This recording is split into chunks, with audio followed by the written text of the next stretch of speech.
On Tuesday afternoon, Austin FC announced the roster update for the 2025 season, meaning 21 players are going to be with Austin FC, but only 5 players didn't make the cut for that upcoming season. One player is in talks to be with Austin FC for one more year, and that's Hector Jimenez. I thought, or we all thought, Jimenez was going to retire this season, but him staying for one more year is kind of interesting, I would say. But 5 players didn't make the cut, and those 5 players are Matt Berzano, Joka Valencia, Matt Hedges, Ethan Finlay, and Alex Ring. These 5 players obviously didn't get their 2025 option exercised and now are free agents, and any club can pick them up. Matt Hedges, though, I kind of feel like Matt Hedges could have stayed with us for one more season. I would say that now Austin FC has 4 center backs for 2025. Because if we sell somehow Lel Bison, we're going to be in a tough crisis now with our center back situation. Because do we really want another 2023 crisis? We didn't have a lot of center backs because Romagna was out on loan with Olympian Paraguay. Aymar Tarek, after one bad game, we just let him go for good. Julio Casante was injured almost 2 quarters of the season, and we only had an improvised center back, which was Alex Ring, Lel Bison, Radovanovic, and Brandon Craig, who didn't even see a minute on the field. So I would have just kept Matt Hedges for a season and keep him like an emergency center back, and not go through another center back crisis. Hedges was okay to me whenever he was on the field, but I did like his connection, his let's say chemistry with Brandon Heinzike, because both of them knew how to perform good. Because I trusted more Hedges with Heinzike than Julio Cascante with Heinzike. Joka Valencia, to me, I'm like, I understand why he's leaving. He went on the record in the Spanish podcast that he wants more playing time because his performance has been dropping down since coming to Austin FC. But let's be real, Valencia was never a starter for the club. Only Nani Pereira and Alex would be heavy favorites than Valencia, because Valencia was more of a bench player. I would say the only good times Valencia was on the field was whenever Alex Ring was suspended or injured. He would always let Danny loose and support the attack. Valencia on the field, a player in the 6 and support the back 4 at all costs. I always said this. To me, Valencia was the 5th defender for Austin FC and made it a back 5. But him leaving the club, it's understandable. Ethan Finlay was the one I thought one more season with us was this year, 2024, but I think it was for the best because he didn't do much this season itself. He was mostly on the bench whenever he came on. It was during bad moments when the club was, in a really tough spot and, the damage was already done. I would say that Ethan Finlay was, leaving Austin FC was for the best. I already mentioned that, but one goal this season does not save your option year to come with us for 2025. There were favorites over him.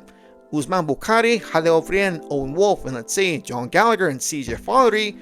But I would say Finlay was a true player for us in 2022. He stepped up and fill in the void after Cecilio Dominguez left in that season in 2022. 5 goals and 6 assists in that season, and did the same in 2023. But unfortunately, this was not his best year. Thank you, Finlay, for what you done, and you're a true leader and hard worker on the field. The one that we didn't want this to happen was Alex Ring. Because here's what I was thinking, or here's me assuming or speculating, as people would say. I think that maybe buying him down was the right move and give him the TAM deal, or like with a cheaper salary, like say give him half what he was making with Austin FC, would be a good idea for 2025. Because remember, earlier 2022, Alex Ring's contract was renewed for 2022 to 2023, with 2024 and 2025 being optional years, and him staying with us for one more season and on the TAM deal.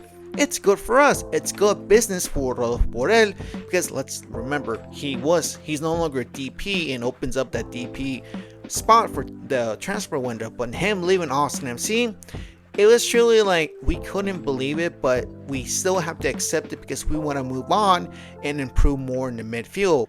Alex Ring was a true captain, true leader, and I want to give him the flowers. Thank you, Ring, for what you did for us, and you were always a hard worker. Fight for the badge and fight for your name every time you step on the field. All these 5 players have a combined $3.2 million.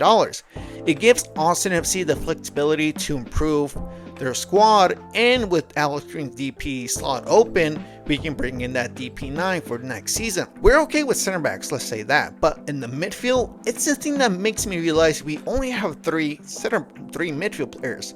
That is Sebastian Driussi, Danny Pereira, and Owen Wolf. We could say 2 of them are supplemental with Irvin Torres and Micah Burton, but 3 players in the midfield. That's like, okay, alarming to know, because here's the thing too. Remember last 2 months ago that Austin FC was linked with a player from Brazil, Hercules from Fortaleza.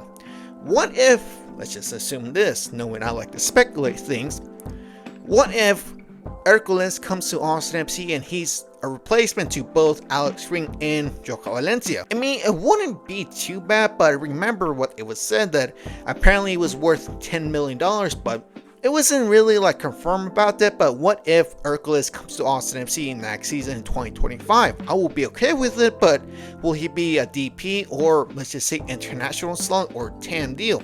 But like I said, Austin FC, biggest priority, bring in the DP9, bring in a left winger, a winger, because we do have Obrian and Bukhari, but now with Gallagher, we need a secondary left winger. So let's say if Borrell brings a TAM left winger, I'll be okay with that. And now we have to bring another 2 midfielders and let's just say 1 center back for emergency causes. But I would say I'm okay with what happened today. It does suck that Alex Green left Austin FC, but it was best for the club. Move on from the past and now focus on the new era. With Borrell has now officially deep cleaned the whole entire Austin FC roster. In other words, clean up the mess what Claudio Reyna left. We're seeing a new era here. 5 players leaving Austin FC. Nico Esteves being our new head coach. Hence, Austin FC's new era has begun. Hope you guys understood this video. I did my best here. I did a lot of rambling, but like I said, hope you guys understood this video. My name is Vanilla Mixon 17. I'll catch you guys on the next one.